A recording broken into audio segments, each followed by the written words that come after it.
We've had enough of the talking heads, recycling the rhetoric that we've grown used to for years. Now, we need new faces, new voices, sharing what they think about the nation's issues. We need to hear from the youth, the people still dealing with yesterday's problems, but well on their way to tomorrow's solution. So right now, we're fed up with the old talk. In fact, what we need now is new talk. Youth sharing their visions and opinions on the nation's pressing issues. So make sure to check out New Talk every Sunday at 1 p.m. See what happens live right here on STV, Real TV.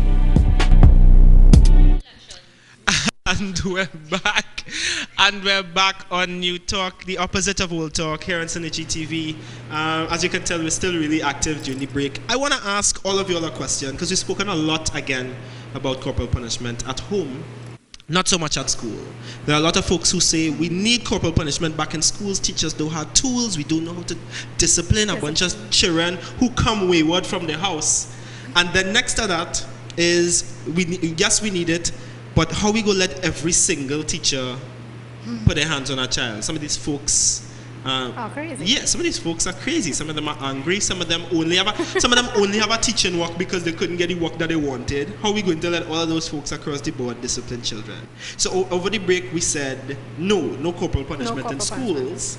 But then the concern is we have a bunch of young people who are being disciplined at home and then leave the home to enter this landscape that they spend most of their conscious hours in, aware of the fact that they could essentially do whatever they want because nobody could put a hand on me, because the only real justice that they've ever experienced is somebody hitting them a hard hand.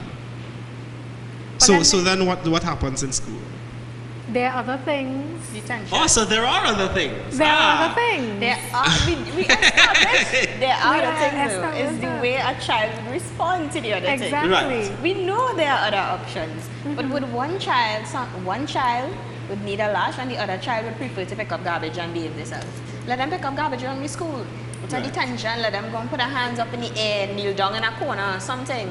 Yeah, but now you ask, now we're going into the realm of cruel and unusual torture. We're putting people in the ozone layer, depleting hot sun. No. Right? No, in a corner, like in the library. Let them kneel down somewhere. Okay. Yeah, I had that punishment in primary school that time. Kneel down in a corner. Where you say to that, Amilcar? Man, I think that's worse actually. How is that? It's kind of torturous. I'd rather you trip out and hit me. You see how we can't... Come on, a young man who there's no did winning. No, I'd rather you trip out and hit me. Why? Because they cannot open themselves up to a fight, that is one. But two, I'd rather you say that anger inspire you in a moment than you create this artificial idea that kneeling down would weakening my knees, right? Torturing me, right? No, it's essentially the okay. So let's say the naughty corner. Just sit down in a corner. In a corner, by cross the yourself. legs and read the newspapers. And face the wall. Face the wall. You can't do nothing. Think about what you do. Sit down in that corner. Right. So alienation is justice as well in this I circumstance. didn't even like that because it's a kind of social shame in a way that I'm very cautious about. So how would you discipline? I don't understand. No, then what are the other ways? If is not corporal punishment, then what are the other ways? Because I have to show you how this is hindering your ability to perform here, which is going to lead to serious consequences.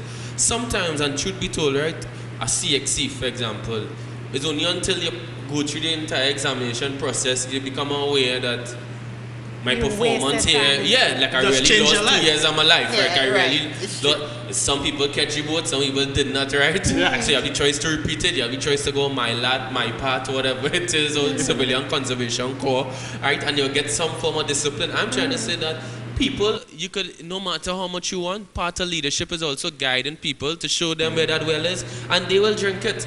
A system must encourage a behavior, not to discourage one, right? Through a means. And I'm trying to say, if we encourage people to think through it, that's how they get to do. Removing you from the classroom environment. You know, I think if you're an agent that is destroying other people's learning abilities, I would happily temporarily remove you from that, right? But still giving you access to learning. And when you are ready to reintegrate into the environment, right? On the grounds that I hope that enough time has gone where you understand it, but it's not guaranteed to do that. But we have a problem with recidivism, right? We have 57% rate of people who go into jail and come back out and do a crime, right? Like 57%. So what we're going to do, right? Half of the people that we put in jail are living there permanently. Right? Yeah? It's more than half. Right, so we're going to do is shoot up criminals now. Best we just shoot them because they go in there and they come back and do the same Bring back thing. the hangman. Right? Yeah. You understand what I mean? So that is why I think there's a direct link to a desire to want to control people and punish them for the rest of their life. And we just keep increasing the punishment and keep putting up nicer words behind it to say we have this ordinance. Increasing the access to reward. How Exactly. we encourage folks. Yeah. I had a young man, I do a workshop series at Blanchester Secondary School. I had a young man, he had a debate with his principal about why he should not write exams. Right? Now, anywhere else in Trinidad and Tobago, we would just simply disregard that kid. He's losing his mind. He's going to write the exam whether we like it or not because we have control over whether he writes exams. That's not true.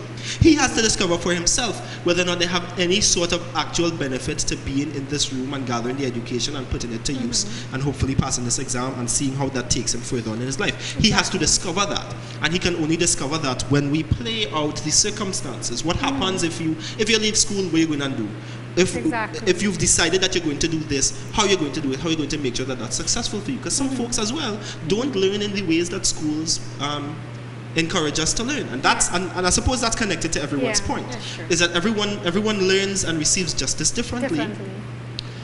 But the idea that we need the kind of punishments that we enforce in secondary schools right now, at any rate, right? Because I come from a school where your physics teacher, if you don't have the assignment, you have to do push-ups until class done.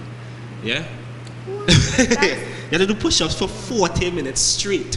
Or you have to leave my class forever, right? You're banished, exiled from the physics landscape. And I've seen that works for some, I suppose, right? But under the acknowledgement that someone else has to, again, master my destiny for me. Someone have to decide for me whether or not this has value, external to whether or not I ever decide that I want to actually do physics in Form 5 in the beginning of my academic experience. And true, I like how you raise that point because I think I know who you may be alluding to.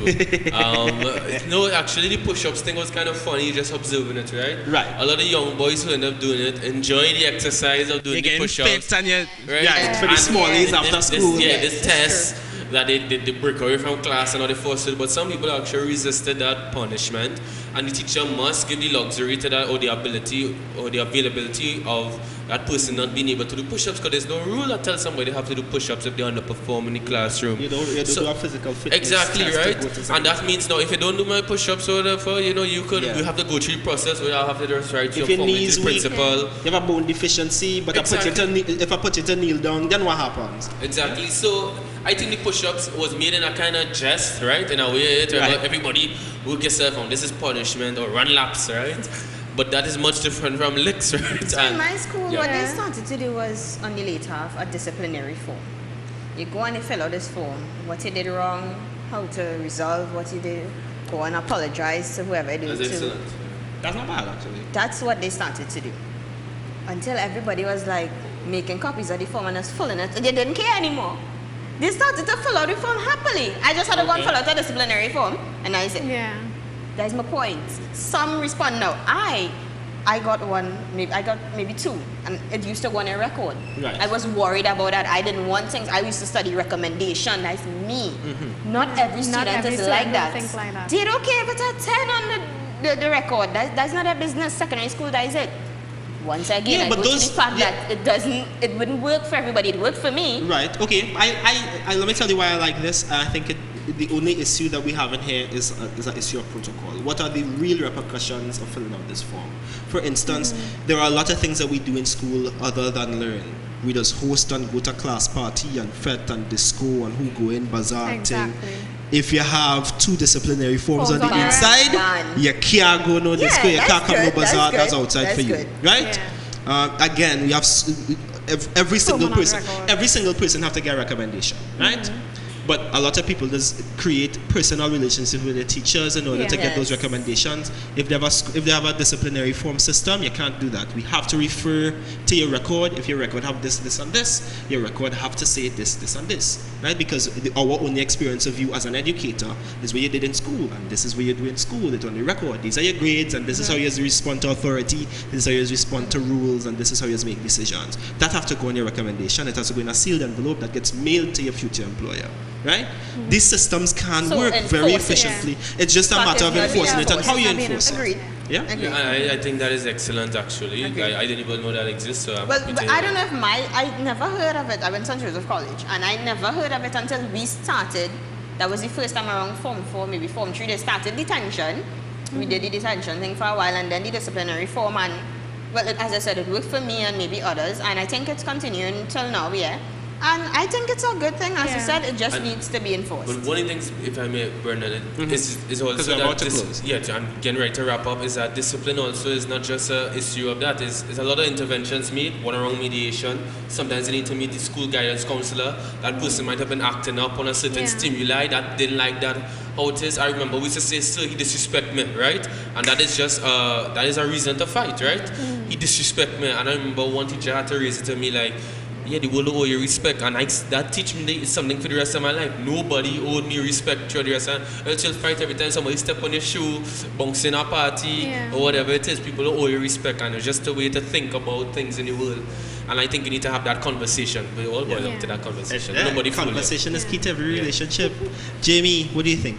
Closing thoughts. Closing thoughts, I completely agree with Amilcar, especially on that respect is earned. I was taught that. I grew up very, very humble because of that. I used to be hitting people in primary school until the day someone hit me back. So that's how I learned my lesson.